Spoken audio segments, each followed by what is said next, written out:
नमस्कार विद्यार्थी मित्रों, कक्षा 6 में हमने समझदार नन्ही पाठ का वांचन कार्य और उसे समझ भी लिया विद्यार्थी मित्रों, और स्वाध्याय और अभ्यास की चर्चा भी कर ली। और उसके साथ हम अब स्वापोथी भरने की शुरुआत करते हैं बच्चों। तो अब विद्यार्थी मित्रों, पहला जो हमारा दूसरा पाठ था, एक जगत एक लोक कविता, उसमें प्रश्न नंबर 1 में थोड़ी समस्या थी कि आपकी स्वापोथी में तीन थे और मेरी स्वापोथी में 4 विकल्प थे। यहाँ पर मैं वही 3 विकल्प की फिर से चर्चा करूँगी और आपको समझाऊंगी। तो विद्यार्थी मित्रों, यहाँ पर आप देख सकते हैं कि पहला विकल्प है हम सबका जीवन खाली जगह की कहानी है। तो हम सबका जीवन, एक ऊंच नीच, बी सुख दुख, सी गरीब अमीर, डी जाति पाति। तो जवाब आएगा बी, सुख दुख की कहानी है। नंबर 2, हमारा राग कैसा होना चाहिए? तो ए सुहाना, बी ऊंचा, सी स्वादिष्ट, डी पवित्र। तो ए सुहाना होना चाहिए। 3, खाली जगह ही हमारा सच्चा धर्म है। तो डी मानवता ही हमारा सच्चा धर्म है। अब विद्यार्थी मित्रों, हम दूसरी चर्चा करें तो उसमें एक प्रश्न आपके स्वापोथी में प्रश्न नंबर 5 का तीसरा प्रश्न था, लेकिन मेरी स्वापोथी में नहीं था, तो उसकी चर्चा करके मैं प्रश्न का जवाब आपको भरवा देती हूँ। तो एक रक्त का अर्थ समझाइए विद्यार्थी मित्रों। तो एक रक्त का अर्थ है मनुष्य चाहे किसी भी देश, जाति और धर्म का हो, उसके रक्त का रंग लाल ही होता है। रक्त के रंग की समानता से साबित होता है कि पूरी मनुष्य जाति एक है। भले ही हमारे रूप रंग भिन्न हो, पर भीतर से हम सब एक है। चलो विद्यार्थी मित्रों, यह हुई प्रश्न जो हमारी कविता है दूसरी, एक जगत एक लोक, उसके 2 प्रश्न बाकी रह गए थे, तो आप देखकर इसमें से भर लेंगे। अब आगे की चर्चा करें तो समझदार नन्ही की विद्यार्थी मित्रों। तो प्रश्न नंबर 1, जिसमें हम विकल्प को देखेंगे कि बिच्छू को खाली जगह सूझी, तो बिच्छू को शैतानी सूझी। बिच्छू अपनी गंदी आदत का खाली जगह था, तो बी बिच्छू अपनी गंदी आदत का गुलाम था। बिच्छू के प्राण पुनः किस में पड़ गए? तो बिच्छू के प्राण पुनः संकट में पड़ गए, सी। अब मौत सामने देखकर बिच्छू को किसकी याद आई? तो मौत सामने देखकर बिच्छू को डी नन्ही की याद आई। नंबर 5, बिच्छू ने किसे डंक न मारने का वचन दिया? तो उसमें आएगा डी नन्ही की। बिच्छू को किसकी याद आई? तो नन्ही की। और बिच्छू ने किसे डंक न मारने का वचन दिया? तो निर्दोष को। नंबर 6, बिच्छू दूसरी बार कहाँ गिरा? तो बिच्छू दूसरी बार ए पानी की धारा में गिरा। प्रश्न नंबर 2, उचित शब्द चुनकर रिक्त स्थानों की पूर्ति कीजिए। तो विद्यार्थी मित्रों, यहाँ पर काउंस में आपको जवाब भी दिए गए, तो उसकी चर्चा करते हुए हम खाली जगह को भरेंगे। नन्ही ने बिच्छू की खाली जगह पुकार सुन ली, तो करुण पुकार सुन ली। बिच्छू खाली जगह में फंस गया, तो बिच्छू दलदल में फंस गया। डंक मारना बिच्छू का खाली जगह है, तो स्वभाव। मैं बिच्छू की खाली जगह आदत छुड़वा कर रहूँगी, गंदी आदत छुड़वा कर रहूँगी। प्रश्न नंबर 3, सही वाक्यांश चुनकर विधानों को पूर्ण कीजिए। उसमें प्रश्न नंबर 1, नन्ही ने बिच्छू को बचाया क्योंकि ब उसे बिच्छू पर दया आ गई थी।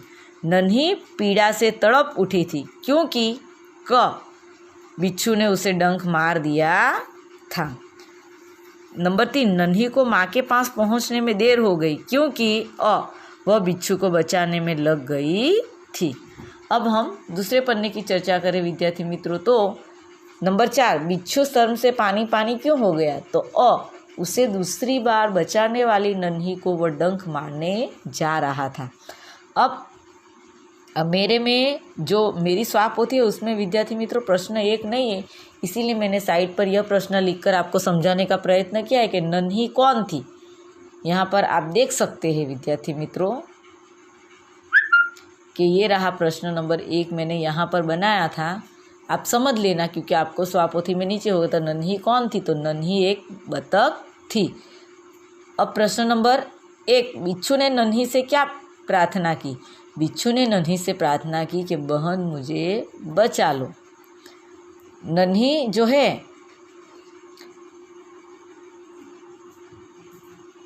नन्ही ने क्या सोचकर बिच्छू को नन्ही ने माँ के सामने क्या निश्चय किया। नंबर 2, 3 होगा आपका, मेरा 2 है। नन्ही ने माँ के सामने यह निश्चय किया कि वह बिच्छू की गंदी आदत छुड़वा कर रहेगी। प्रश्न नंबर 4 आपका, नन्ही ने क्या सोचकर बिच्छू को दोबारा जीवन दान दिया। तो नन्ही ने यह सोचकर बिच्छू को दोबारा जीवन दान दिया कि शायद अब उसने डंक मारने की गंदी आदत छोड़ दी होगी। नीचे जवाब मैंने लिखा है। नंबर 4, बुरे व्यक्ति को हम सही रास्ते पर कैसे ला सकते हैं। तो बुरे व्यक्ति के साथ बार बार भलाई करके हम उसे सही रास्ते पर ला सकते हैं। समझदार नन्ही कहानी से हमें क्या सीख मिलती है। धीरज और प्रेम से हम बुरे व्यक्ति की बुराई भी छुड़ा सकते हैं। प्रश्न नंबर 5 विद्यार्थी मित्रों, तो उसमें निम्नलिखित वाक्य किसने और किससे कहे हैं। तो यहाँ पर पहला वाक्य है वो हम देखें कि माँ मैं उसकी गंदी आदत छुड़वा कर रहूँगी। तो यह कौन बोलता है। तो नन्ही ने माँ से कहा है। प्रश्न नंबर 2, क्या करूँ, डंक मारना मेरा स्वभाव है। तो इसके जवाब में बिच्छू जो है, बिच्छू ने नन्ही से कहा है यह वाक्य। तीसरा, तुम यह गंदी आदत छोड़ दो, नहीं तो मुसीबत में कोई तुम्हारी मदद नहीं करेगा। तो इसके जवाब में नन्ही ने बिच्छू से कहा है। नंबर 4, भलाई करना मेरा स्वभाव है।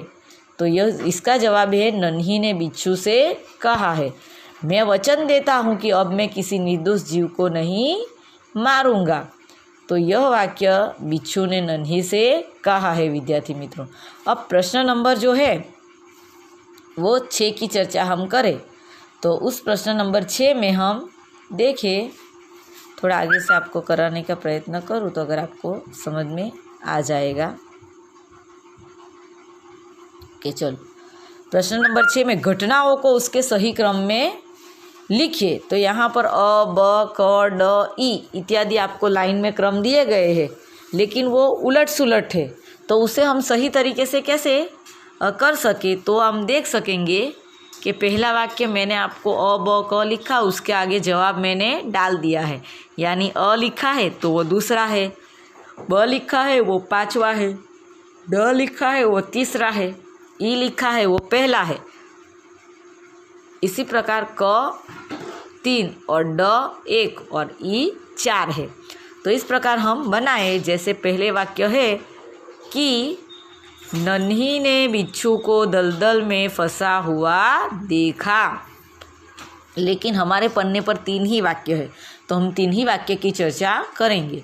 अब दूसरा वाक्य है दूसरा वाक्य है नन्ही बिच्छू की आवाज़ सुनकर दौड़ती आ गई।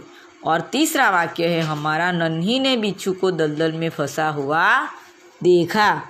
तो बच्चों यहाँ तक हमारा जो है प्रश्न उसे हम 3 तक ही लेंगे। और समझने के लिए अगर समझे ले आपको तो बोल दूँ मैं कि चौथा है हमारा,